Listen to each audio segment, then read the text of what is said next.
Okay, I'll be taking new topic, scleral diseases. Two things are very important for this. The sclera, at the examination point of view, I can ask you in the examination, write short note on episcleritis or scleritis.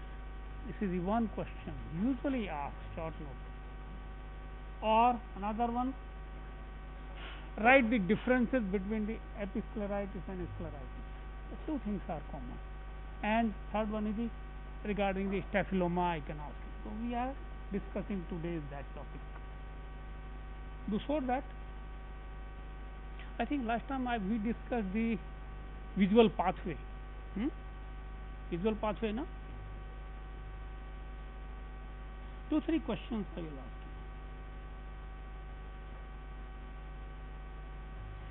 you. Tell me the lesions or findings if the lesion is in optic radiation or visual cortex. 1. Raise your hand. Who will reply? 1. Raise your hand. Who knows? Lesion in, by that time you will see in the books. Speak, stand up. Yes. Hemianopia. Okay. Suppose if a lesion is was the left side, then the right hemianopia. Another question. What do you mean by hemianopia? Okay, you. What do you mean by hemianopia? Yes, half. Means either the nasal side or the whatever the temporal side, that is hemianopia, one side. Okay, sit down, please. Thank you. Another feature, that was one, the hemianopia. Regarding the visual field, in the same way, visual cortex area. Clear cut diagram is there. If you see carefully, during the dark shadow, there is a oblique one. Something is pairing. Yes. Why it is so? Macula is pairing. Who will reply? Why there is a macular pairing? Because this macula is supplied bilaterally. So one side is the posterior cerebral artery is involved, it will involve it will spare the other side. That is why macula is pairing is there. One question.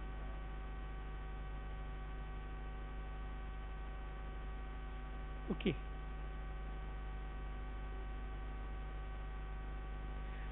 Tell me the two causes. Listen carefully. Two causes of binasal hemianopia. देख लिया इतने. Yes. Understand? Can? Don't worry if you don't know. Binasal hemianopia. Pituitary gland. No. That is bitemporal. Binasal means these are the fibers which are not crossing. These are the temporal fibers. They are causing the binasal hemianopia. Causes. By that time you will see into the books. Two important causes. Yes.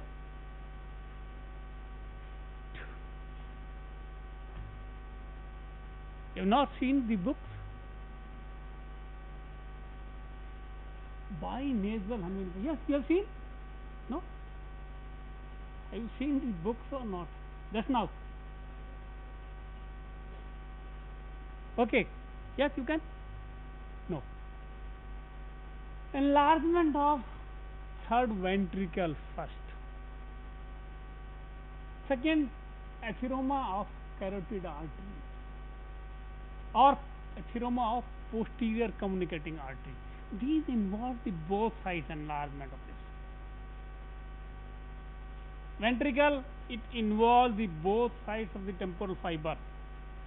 If the central fibers are involved, nasal fibers which are crossing, cause is a pituitary adenoma. That causes bitemporal hemianopia, which is very, very common. Binasal hemianopia is a rare. If you have third ventricle or the carotid artery atheroma or posterior communicating arteries, then you will have these type of the congruous or the non-congruous type binasal hemianopia. Okay, now we will proceed diseases of the sclera.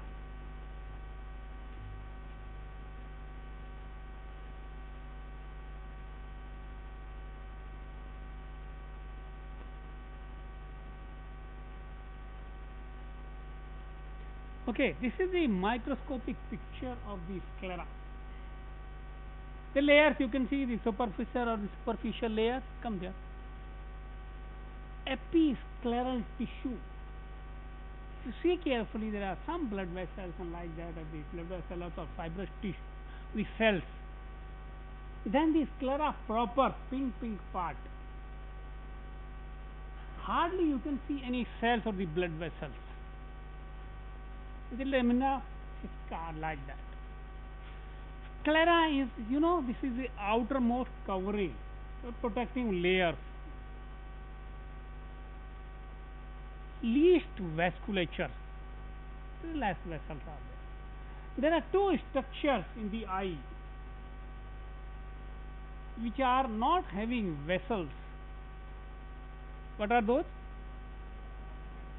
One is the cornea, another is the obs of the sclera is the vascularis. Many times, but they are thick and vascular. The more these fibers are there, the less vessels there. So this is the microscopic picture of this. If there is an inflammation of episcleral tissue, then this is episcleritis. Inside the sclera, this is scleritis. This is a picture of the posterior pole, showing all structures passing through. We or I can ask in the examinations, draw a label diagram, the structures passing through the posterior pole of the eye. That is the picture. Can you identify the eye? Which eye's picture is this?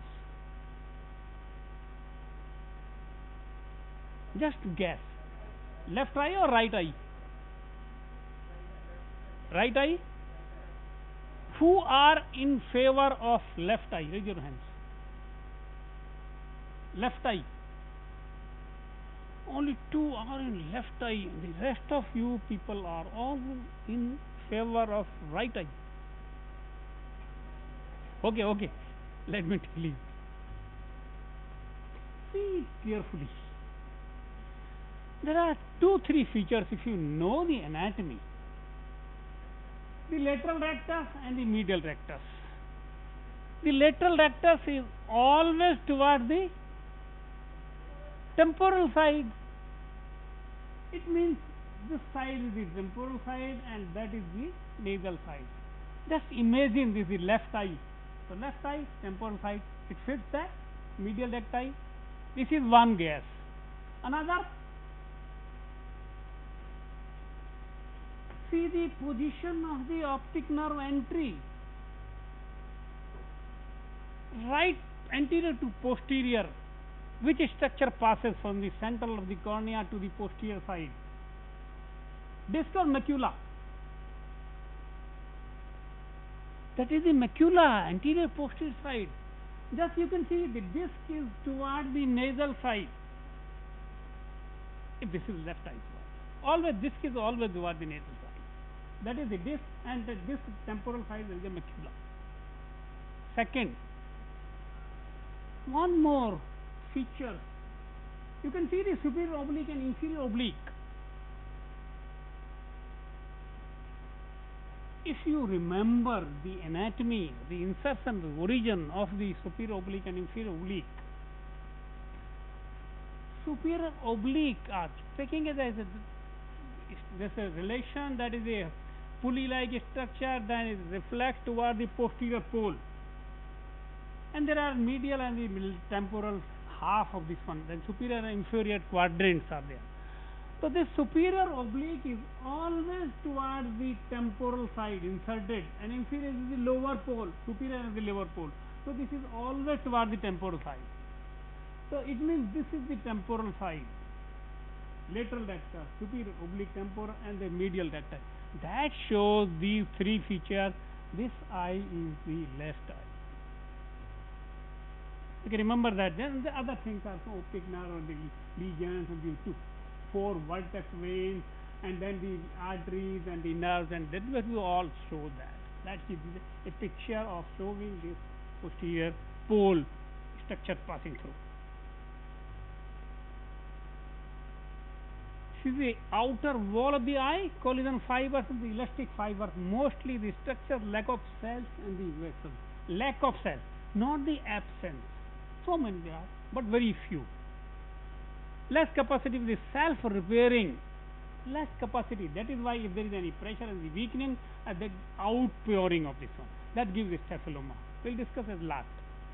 Scleral diseases are commonly found in inflammation diseases, course, the medication in evident. Scleral disease classification is the episcleritis and the scleritis. Epi means above the sclera is the episcleritis, and the scleral disease or the inflammation of the scleritis, that is the scleritis. We'll see the difference between these two. First, this is the episcleritis. Epi means above that, up one. Nodular, mostly this is nodular, or it can be diffuse also. This is the episcleritis. Acute in onset, unilateral, mind round or ellipse limited to the nodular uplift of this one, redness or the edema or irritation. Vision is not affected in the scleritis and epic because the optic nerve is fixed. The inflammation subsided in the 2 to 4 weeks, easily recurrent. This is self-controlling disease, a self-subsiding disease. You can see the nodule-like, nodule means a nodule-like structure. It can be diffuse also. Simple periodicity, redness in the edema, light irritation, vision is not affected. Concurrent lid edema can be there. Disease course is the deferment, often found in the venous match period or the self-limited. Mainly this is self-limiting. Remember this episcleritis and the scleritis, they are mostly the autoimmune disease related. That is why this is self-limiting disease. You can see this is the diffuse one. So how this episcleritis is differentiated with the scleritis? The differentiating point is important one. Congestion. In episcleritis there is a localized congestion, and while scleritis hardly there is any congestion because there are no vessels are there. Conjunctivitis, if you can, there is diffuse congestion. Congestion, the edema not affected the sclera, and the effect sclera is affected. Edema can be there. Nodules are movable. Yes, this is one important point. You can see here, suppose this is the episcleritis. Above that part or the episcleral region, if you move the conjunctiva with your hands or like that, this part, if this is episcleritis, this is the movable part because the lesion is superficial. So the movement is possible here of the lesion. While in sclera, because the deeper is too, there is no movable part. Yes, nodules can be moved in episcleritis, but unmovable in sclera. That is the main differentiating point. One, if you instill the adrenaline, you know adrenaline, the vasoconstrictor drugs, disappears. Episcleritis it disappeared. Why it disappears? Because they are superficial vessels. Immediately vasoconstriction is there, the redness goes. While the in scleritis, because the deeper vessels are very few, they are deeper, but they are not this disappearing part, so no disappearing. The same difference between the superficial conjunctival, this is circumcorneal congestion, and the superficial or conjunctival congestion, because this is adrenaline that is added, vasoconstriction that disappears. The same thing is there. One thing more is there, episcleritis and scleritis difference, which is not mentioned here. There will be too much pain in scleritis. Why the pain can be too or less pain in the episcleritis part. That is, you add that also. So vessels or the movable or the this is one or the Adrenaline differences or the congestion part or the movable not. This is the difference between scleritis and episcleritis part. Treatment is the self-limiting corticosteroids, eye drops, NSAID is the usual treatment with both sides. Then comes to the scleritis. Inflammation of the sclera severe than episcleritis. That is why this is more pain. Young and mid-aged adults, females more affected. Autoimmune disease. You might have known this autoimmune disease. What is the autoimmune disease? Autoimmune disease. Auto means self, mu means immune reaction. These are the diseases with self-structured disease or antigen is in your body. That is, name any one or two diseases autoimmune disease.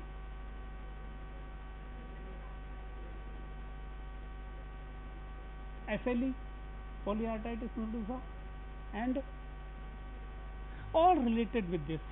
These are the structures. Sjogren's disease, Sjogren's syndrome, or like that, or the sarcoidosis, like that. Whatever the autoimmune, this is all structure that passes the antigen part. Granulomatous or metabolic diseases. These are the some. This is complicated with the general collagenous. Granulomatous or metabolic disease. Either the or metabolic disease also they can cause this scleritis. Pathology, allergic reaction, autoimmune connective tissue disease or the metabolic diseases. Other infection is spreaded, the inflammation is spreaded in the vicinity of the organization. Sometimes, just like tuberculosis or the syphilis or sarcoidosis, they also give this type of the disease. These are infective in nature. Mostly they are autoimmune in nature. If we ask you pathology, this is autoimmune nature, allergic reaction, or many times this is infective also. Anterior disease is mostly the anterior equator, bilateral eyes, concurrent sensitivity. Clinical manifestations, pain, vision decreases, scleral focus. Pain decreases because the sclera, there is some part of the uveitis is there. That's why the pain decreases, usually in the late cases. Long recurrent, prognosis is not good. Complications, uveitis, keratitis, or the secondary glaucoma, because these are structures are in vicinity. Just sclera, there is scleritis, so the uveal tissue are just in vicinity, causes the uveitis and the keratitis, and there is a glaucoma. So these are some complications of this scleritis related. Then we have to know the how we divide, classify the scleritis part. Two main headings: anterior scleritis and the posterior scleritis. So anterior is very common, posterior is less common. Ratio is 98% cases are anterior scleritis and the posterior one is the 2% only. Again redivided with the anterior scleritis part, necrotizing part and the non-necrotizing. You know necrotizing? The necrosis part, white part when there is less of blood supply, necrotizing or non-necrotizing. It can be non-necrotizing where there is no necrosis. It can be diffuse or nodular, just like episcleritis. And the nodule formation, the nodular, and diffuse one. Necrotizing part, that is 13% with inflammation or without inflammation, or the scleromalacia perforans. Posterior scleritis is 2% of it. Mainly the anterior part of the sclera. Anterior means anterior to the equator. One, this is anterior scleritis or posterior scleritis. Then necrotizing or non-necrotizing, with inflammation or without inflammation, as the structure shows this. I'll show the pictures of these. Diffuse anterior scleritis, 40% prognosis preferably scler diffuse, redness and the bulbar conjunctiva. You can see that diffuse scleritis picture is there. Same picture, nodular ankylosing. You can see that some nodules part is there. Limited part is nodular, like circular part structures. Same thing, nodular part. This is a necrotizing anterior scleritis. You can see the white part here. this part. Here the necrosis tissue is there. This is called necrotizing part of this. Pain, rapid development, occlusive vasculitis, scleral necrosis, area of the avascularity, iliac nodular perforated scleromalacia or perforin that can be there. When it perforates, complication is very common in necrotizing. It can perforate inside. That is the side threatening part. Often bilateralized concurrent serious autoimmune diseases. Very important, this serious side threatening. Again, that necrotizing, you can see that the white necrotizing part here. This is, and this part and this part. This is necrotizing part. This is how we are dividing this necrotizing and the non. Yes, the next slide is posterior scleritis. Disease site posterior to the equator, 2%, very rare.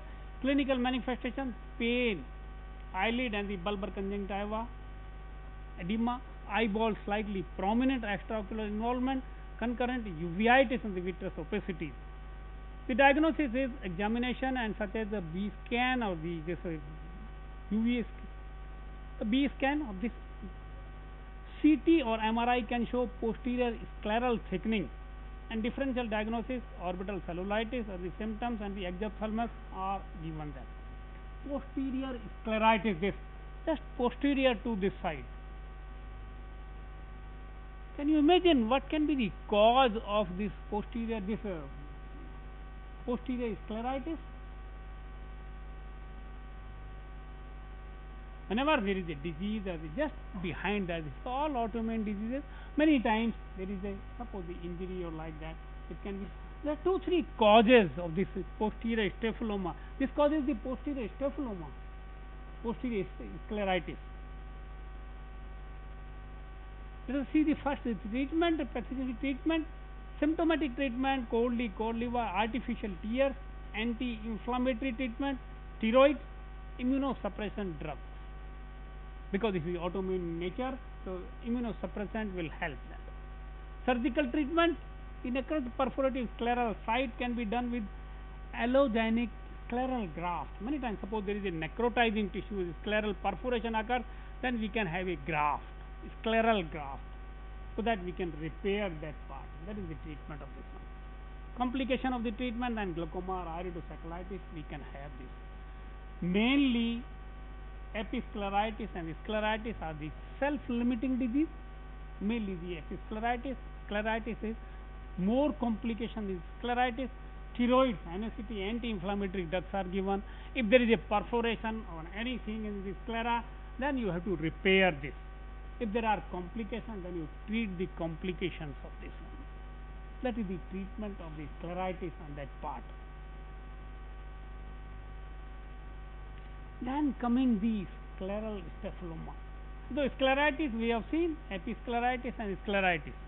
Anterior scleritis and the posterior scleritis. Division: that nodular and non-necrotizing, necrotizing, inflammation, without inflammation. And then there are complications with this: uveitis, glaucoma, or like the perforation on that. Then coming to the other part of this one, the part is scleritis. It is a staphylococcus part. Staphylococcus is just outpouring or the protrusion of the part. That is called staphylococcus. Because many times you can have a short note on the right, short note on the staphylococcus, anterior staphylococcus or the posterior staphylococcus, or all simply staphylococcus. Definition: how we define that staphylococcus? Because of the thinning of the sclera. One thing is clear: there must be a thinning of the sclera. Sclera and deep uveal bulge and expand outwards with the function of the intraocular pressure revealed blue-black color of the uveal color. Two things. One is the thinning of the sclera in this disease. It outpours with uveal tissue. Suppose there is a anterior, I am calling that, if I am asking the anterior staphyloма. Anterior means just corneal involvement. It means thinning of the cornea, because cornea is also outermost structure. Bulging of the cornea with uveal tissue. In the anterior staphylomas, which uveal tissue is bulging out? There is no choroid here, no ciliary body here.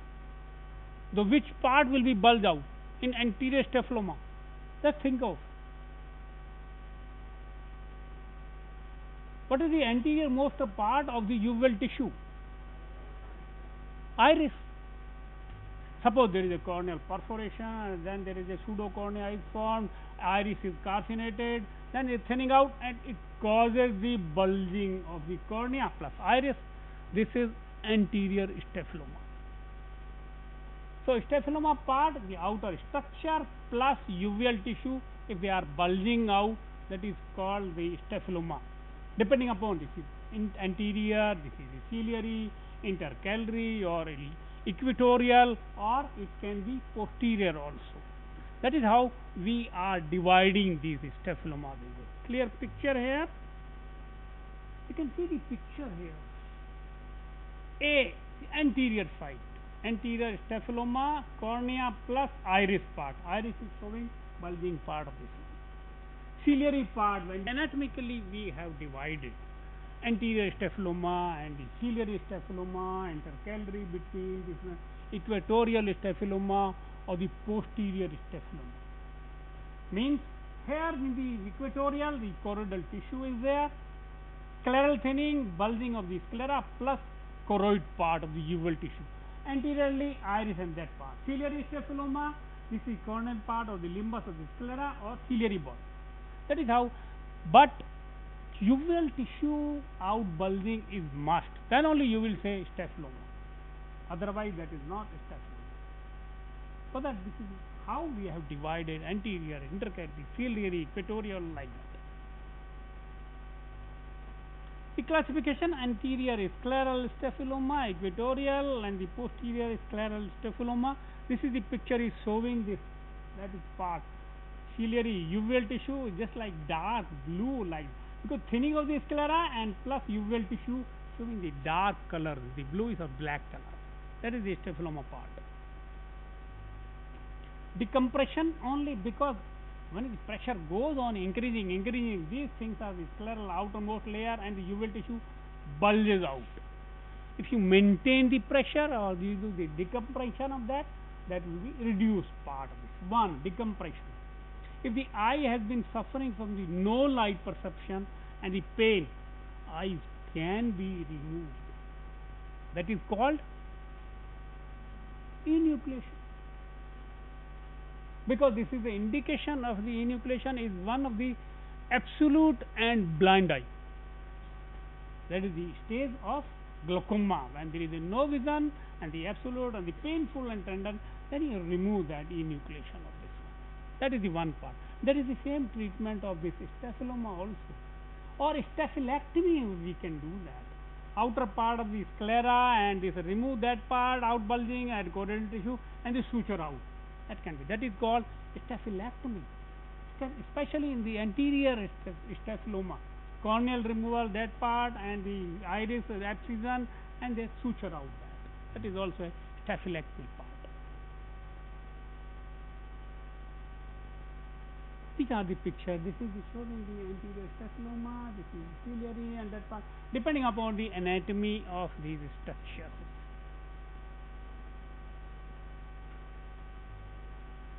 Okay, lastly is related to the sclera. There are some abnormal colors of the scleral part of the uveal tissue. You know, there is a one disease, the blue sclera. It is congenital disease, the blue sclera. You know why this blue sclera occurs? There is no blue coloration in the sclera and that. One thing, when there is a thinning of the scleral part, and because inside that there is a uveal pigment, that shows as a dark pigment That is why it's a blue color. This is shown as a blue color, the blue eye. Many times your eyes are blue, especially with the some part of the other part of the thing. Blue eyes. Blue eyes means eyes are not blue because the iris part, the iris is also having the pigmentation, melanin pigmentation. This pigmentation is deprived, the lack of pigmentation. That is why it shows as a blue part, not the dark. That is called blue eyes in the iris, especially. These are some abnormalities of the color of the eyes. That gives a color, because the iris gives a color to the eye. Especially reddish or pinkish color, or mainly the bluish color is there. That depends upon the pigmentation, because there is a lack of pigmentation or there is hardly any pigmentation. That is why it shows the blue color. So scleral pigment plaques, brown or blue gray spots concurrent at the anterior scleral surface, entrance of the ciliary vessel, scleral melanosis syndrome. Many times abnormal this melanosis, that is the blue color of this one. Like congenital glaucoma, you know. Why there is a blue sclera, the blue eyes in the congenital glaucoma? Because the pressure goes on increasing the anterior side, there is a bulging of the cornea. That we can call staphyloma.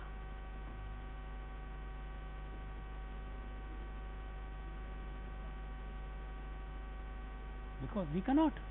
Because there must be a bulging of the uveal tissue also. So there is only bulging of the cornea. Globokeratoglobus, congenital glaucoma, or the buphthalmos. But whenever there is a pressure is high, goes on increasing the anterior curvature of the measurement of the cornea is enlarged. Besides that, there is a scleral thinning, goes on increasing the scleral, stretching, the sclera become thin, and inside that the pigments are seen there. That is why it looks like a blue part. That is why there is in congenital glaucoma, blue sclera is seen. That is due to this scleral thinning of this one. Blue sclera is caused by uveal color under the sclera because of the thinning of the sclera. I have explained. Concurrent congenital anomalies, the congenital glaucoma. Many times scleral yellow stained, sclera is yellow. It is normal or the abnormal? Yellow color of the sclera. Abnormal form. In the jaundice, that is occurring.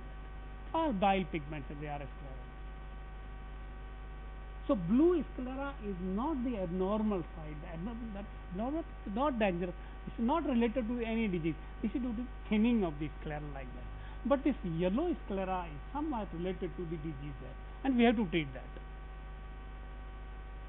Brown macular, brown G spots, the sclera with concurrent palpebral feature like that.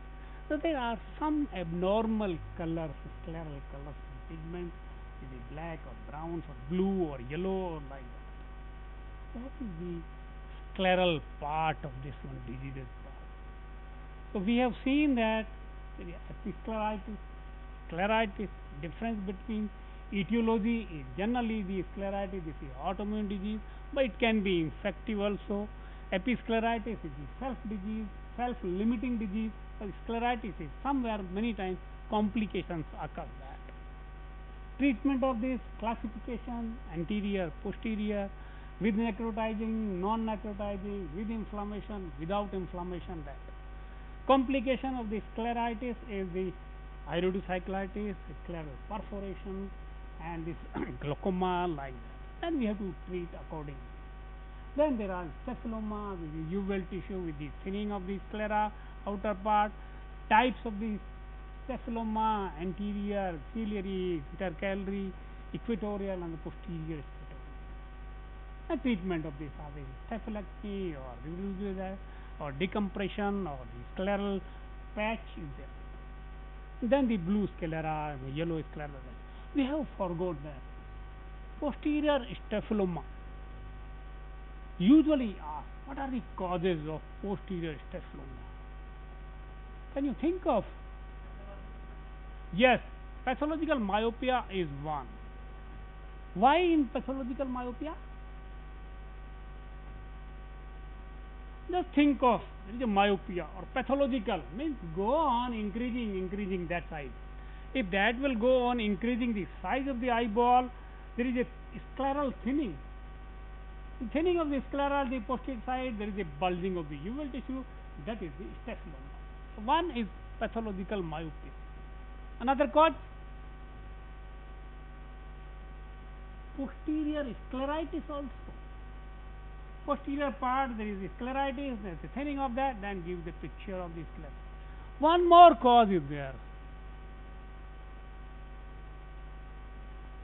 Posterior scleral perforation of the perforating injuries in the posterior side. Suppose there is an indirect injury with the bone is that broken out piece of the broken out and they injured the sclera posterior side.